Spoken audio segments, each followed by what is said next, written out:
Hi everybody, welcome back. It's the Tommy Maroon Sports Show, episode number 223 if I'm not mistaken, because it is episode 223. And why not talk about the Cleveland Cavaliers as you just saw them for a second? In fact, they're playing right now. We'll tell you about that game as it progresses. But player stats, Donovan Mitchell, 27.2 points per game, 5.3 rebounds per game, and 5.7 assists per game. Darius Garland, 20.7 points per game, 5.9 assists per game, and 1.6 steals per game. Meanwhile, Caris LeVert has 16.2 points per game, 1.9 three-pointers per game, and 4.1 assists per game. Jared Allen, 14.8 points per game, 9.9 rebounds per game, and 0.9 blocks per game. Meanwhile, Max Strus, who's not on screen, but he's still been doing a dandy, 13.8 points per game, 2.8 three-pointers made per game, and 5.1 rebounds per game. Game recaps. Well, the Cavs took on the Wizards twice. I repeat, twice at the Rocket Mortgage Fieldhouse and won both games. First one was a 140-101 blowout. Always fun to see that, isn't it, folks? Especially when Max Strus puts up 24 points and Jarrett Allen has 19 rebounds and 17 points and 7 assists. 3 assists shy of what would have been a nice little triple-double right there. Caris LeVert had 21 points off the bench. Meanwhile, Kyle Kuzma for the Wizards had 16 points. And then there were 3 Washington Wizards players that wound up with 12 points each. Cavs put up 23s that night. 23-point shots, I should say. And had 26 more rebounds than Washington. I tell you, you're really going to win the game if you get on the glass. And then Cavs against the Wizards. It was another Cavalier win as mentioned. 114-90. I don't know which game this is, of course. I would be watching the Cavs, but there's one issue. 2 issues. Number 1, I'm announcing games for BW, of course. And number 2, I have Dish, which means that Bally Sports is not carried on there, which is quite a shame. Hopefully Bally goes bankrupt, but I have a lot of doubts on that now. Donovan Mitchell, 26 points. Jared Allen, 12 points, 12 rebounds. Georges Niang, 14 points, 9 rebounds. Tyus Jones for the Wizards, 16 points. Bilal Coulibaly, I hope I pronounced that correctly. I apologize if I did. 15 points, 7 rebounds. Meanwhile, Washington was never winning during the game, and Cavs only had 1 block, but it was still good enough for a win. Cavs against the Spurs, again at the Rocket Mortgage Fieldhouse. It was another win for the Cavs, 117-115. Jarrett Allen, 29 points, 16 rebounds. Caris LeVert, 23 points. Donovan Mitchell, 17 points, 9 rebounds. While Victor Wembanyama had 24 points and 10 rebounds. The big-name French superstar that should be cooking for the Wizards, but hasn't been doing much so far. I mean, the Wizards have been really poor so far this season. We'll get to more of the stats later. Devin Vassell, 22 points. Spurs were up by 14 in the first quarter, and the good old Cavaliers were up by, 16 in the fourth, but ultimately wound up winning only by 2. As of now, the Cavs are playing the Nets and have a 20-point lead. All right. Always good to hear that, especially when you hear that Donovan Mitchell currently has 24 points, 10 rebounds, 5 assists. Jarrett Allen has 12 points, 7 rebounds, and Caris LeVert has 13 points. Meanwhile, for those Brooklyn Nets, of course, you got Mikal Bridges. He's got 14, and Claxton for them. That's right, I'm referring to, let's see here, sorry about this, Nick Claxton. I thought it was Nick Claxton, but he has 6 points and 9 rebounds, and that's been mainly the main story for them. I think their bench is outscoring everybody else's starters. I mean, going back to that, the Spurs are a very bad 6-30. Wait till you hear about the Pistons. You know, they got that 28-game losing streak. Well, they're almost a quarter of the way there again. 3-35, 26.5 games out of the Boston Celtics, who are still yet to lose a game at home this season. Of course, the Timberwolves definitely tested them last night in overtime And the Timberwolves were having a fine season, of course, as well. They're up top the Western Conference, 26-11. OKC, I didn't realize that the Thunder are doing good right now. They're 25-11. So who would have thunk it? All I know is that it's shaping up to be what could potentially be a Boston-Minnesota NBA Finals. But then again, this is Boston we're talking about. They usually choke in the Eastern Conference. Unless you're talking about 2022, when they choked in the NBA Finals. Only one championship for them since 1986. That's kind of sad considering the rich history of the Boston Celtics. They've come so close to number 18 so many times, especially 2010. But enough of that. More on Tommy's picks. Yes, some high school boys basketball. Avon won 59-55. St. Ignatius beat up on St. Ed 67-41. And then the next day beat Brunswick 76-59.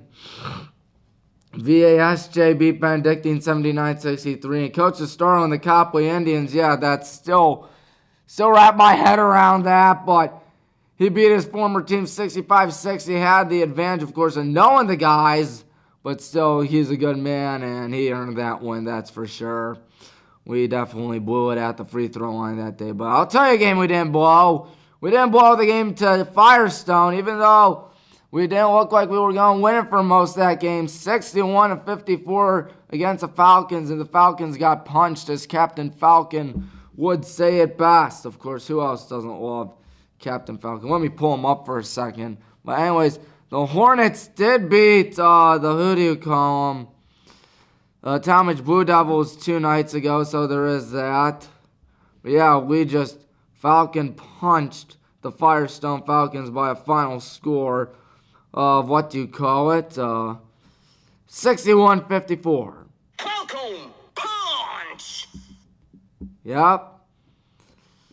And anyways, Twinsburg beat Wadsworth 75-67. Medina beat Walsh 53-42. Jackson beat Perry 71-42. Of course, Medina was in an overtime battle 2 nights ago with the Strongsville Mustangs, and I believe the Mustangs won that thing. Barberton's rolling right now. They're on a 10-game winning streak. 63-51 win over the Blue Devils at Talmadge. Woodridge beat Ravenna 72-41. Norton wound up beating Field 63-37. Holy Name beat Valley Forge 71-40. And Padua took down the Kenston Bombers 78-47. And Brecksville beat North Royalton 66-50. And Lutheran West beat St. Vincent St. Mary 51-50. Meanwhile, it's the end of the third quarter out in Paris. Yeah, the Cavs are playing in Paris right now, which is why the game is so early on a weekday. And they're up 78-58. So it looks like the Cavs are going to win again, hopefully. Well, that's the major choke job. High school girls basketball. Strongsville beat Brunswick 57-46. Green beat McKinley 48-30. Rocky River down to Bay 48-43. Elyria Catholic beat Westlake 59-48. Aurora took us down. We struggled, I think, in the third quarter, 53-46. And then Copley beat up on us again, 65-43. With 3 conference losses, that's not going to win you the American Conference, that's for sure. Especially when Copley's rolling out there. Roosevelt lost to Revere 48-38. How about this? Twinsburg, who was supposed to be on the wrong end of my lock of the week, ended up winning over Wadsworth at home 28-25. And Hoban beat Lutheran East 71-45. St. Vincent St. Mary beat Avon Lake 39-33, while St. Joe's, the Jaguars, beat Villa St. Joseph 74-42. Padua beat Lake Catholic by a score of 36-31, while Holy Name beat Valley Forge 56-43. Solon beat Nordonia in some National Conference action 74-38, while Stowe beat Hudson 52-22. Now in the NFL, the last week of the regular season, the Steelers found a way to magically warp their way to a 10-7 record and magically get in the playoffs. 17-10 win over the Ravens. Actually, ignore the Colts right there. That's a typo. Because the Colts lost on a 4th down and 1 drop. And the Texans ended up winning the division. We'll get to more on why that happened soon. 23-19. And Baker Mayfield, the man who is so good and the man I wish was still here in Cleveland because he'd do much better than just about everyone else except Joe Flacco maybe. A 9-0 shutout over the 2-win Panthers. Oh, man. But hey, they won the division, so they can't be complaining. Jake Browning beat the Browns 31-14. It's the first time since the Depression that the whole division in an NFL ended up with a winning record. The Bengals 9-8. The Steelers 10-7. 11-6 were the Browns. I think 13-4 were the Ravens. So there was that. Going back, Lions beat the Vikings 30-20. Jets beat the Patriots in Bill Belichick's final game as coach of the Patriots, 17-3. Saints beat the Falcons 48-17 on what was Arthur Smith's last game as head coach of the Atlanta Falcons, because at 12:01 a.m. the next day, he was fired. Seriously, they took Black Monday literally, didn't they? And then the Jacksonville Jaguars, more like the Sucksonville Jaguars, good Lord. How do you choke away an 8-3 record and proceed to fall to 9-8 and don't even win the division? Oh my, that's just sad. 28-20, Derrick Henry in his last game, more than likely as coach of the Titans. And then Seahawks Cardinals. Seahawks won 21-20. What was Pete Carroll's last game as head coach? You think that was crazy? Wait till you hear about Nick Saban, of course, yesterday. But I'm pretty sure you all know about that now. He retired. Everybody's retiring. We are at the end of an era. And, of course, the Warriors are struggling, too. Everyone's pointing that out, saying it truly is the end of an era for football and basketball and all sports. Packers snuck in the playoffs with a 17-9 win over the Bears out at Lambeau, I think. And then the Chiefs beat the Chargers 13-12. Raiders beat the Broncos 27-14. The Giants beat the Eagles 27-10. Rams beat the Niners 21-20. Cowboys unfortunately won the division 38-10. And the Bills beat Free Willy, clinching the AFC East right when it looked like their season was completely lost. They have found their groove out there. They have found their stroke.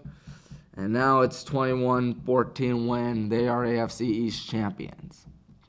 So an eventful week.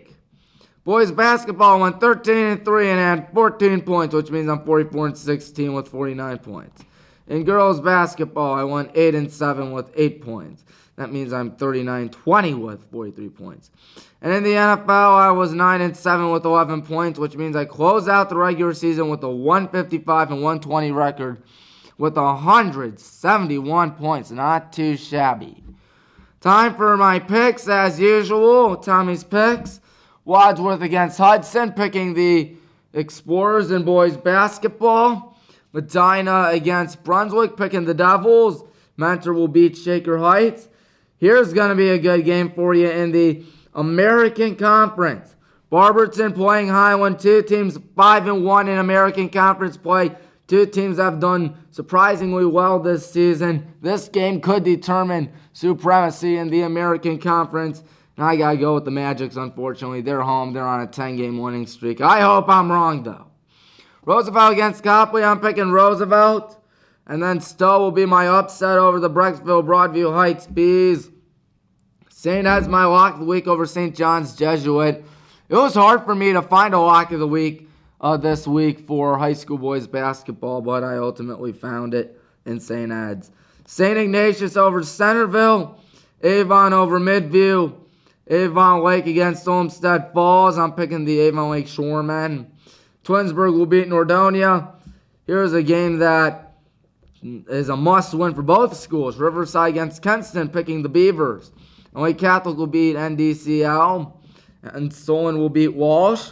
Hoban over Benedictine. And Jackson against Green in a big game out there in Jackson. In Massillon, to be exact. Massillon-Jackson, I think. Anyways, High school girls basketball. Brunswick against Medina. Again, going with Brunswick. Then you have the Green Bulldogs against the Strongsville Mustangs. Picking the Mustangs. They've been on a tear this season. Yvonne Lake will beat Olmsted Falls in a good SWC game. And speaking of schools on a tear, the Copley Indians. They're my lock of the week over the McKinley Bulldogs. Aurora will beat Chagrin Falls. My upset of the week is Glen Oak over St. Joe's. Jackson will beat Norton. Brecksville over Woodridge. I got Beaumont beating North Royalton too. Lake will beat Dover. Hoover against Hathaway Brown, picking the Hoover Vikings. Bucktown against Starway the Elms, going with the Griffins. And then Cheney will beat Struthers. Talmadge over Hudson. Normandy over Valley Forge, which is once again a must-win for both schools. And Elyria Catholic will beat Rocky River. NFL playoff time. Super wild card weekend. We got ourselves 6 games ranging from Saturday at 4:30 to Monday night. And the first game is going to be the Texans and Browns. Please, God, let the Browns win. I think the Browns have a good shot at winning. I really like the odds. Give me them. I mean, they did beat the lights out of the Texans earlier this season, albeit without C.J. Stroud, but C.J. Stroud doesn't have a good O-line, and guess who has a good D-line? That's right, the Browns and Jimmy Neutron Schwartz. Of course, now that we aren't showing the picks, I'd like to tell you that did you know that this is the 37th anniversary of the missed field goal by Rich Carlis? Here's proof. Whoops. As you can tell, Rich Carlis was wide left. And yet the referee said it was good for some odd reason. But, oh well, it is what it is. I wasn't alive for it, but I've seen it before. And we're going to avenge that. The Browns, at least, will avenge that game. And hopefully avenge it this season with a win. We're going back to my picks. Chiefs against Free Willy on Peacock only, which is quite a shame. And what's also going to be a shame for Miami is that it's going to be freezing and below 0. Oh my. I got the Chiefs. Bills are my lock of the week over the Steelers. I got an upset. Packers over the Cowboys. History loves to repeat itself in sports. And the Cowboys have not reached the NFC Championship game since 1996. At least January 1996. So there is that. Lions against the Rams. Oh boy, here we go.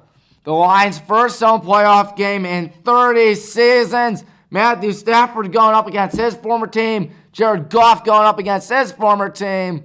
Who will win? Well, I tell you one thing, history does like to repeat itself, as I keep on saying in sports.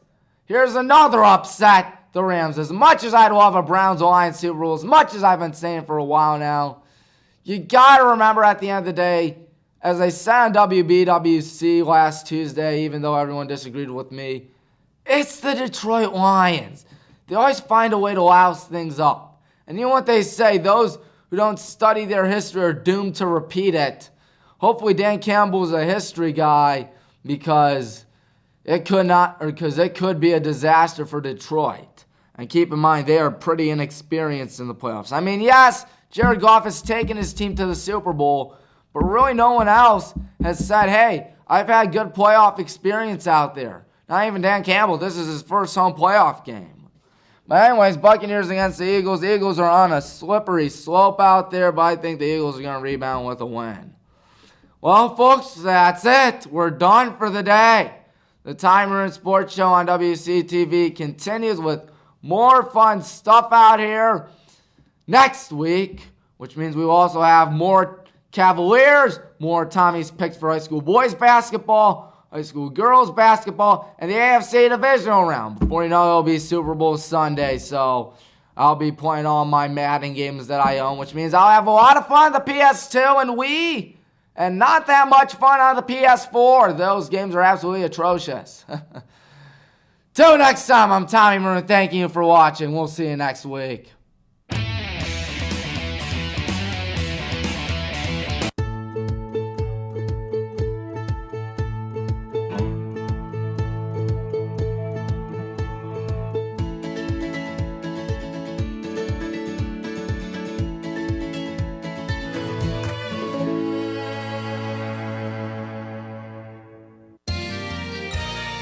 You are watching WCTV, Wadsworth Community Television.